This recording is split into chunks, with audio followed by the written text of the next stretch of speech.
ఆనాడు ప్రాణహిత చేవెళ్ళ ఈడ తుమ్మిడేటి దగ్గర మొదలుపెట్టి కొడంగల్ తాండూరు వికారాబాద్ వరకు గోదావరి జలాలను 160 టీఎంసీలు తరలించాలని ప్రాజెక్టు కడితే ప్రాణహిత పేరు మారింది, ఊరు మారింది, అంచనాలు మారినాయి.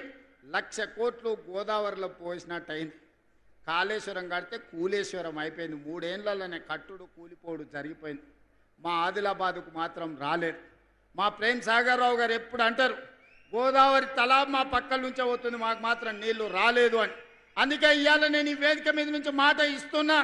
ఇప్పుడు ప్రారంభించిన సాగునీటి ప్రాజెక్టులే కాదు, తుమ్మిడేటి నుంచి ప్రాణహిత చేవెళ్ళ ప్రాజెక్టును తిరిగి ప్రారంభిస్తాం.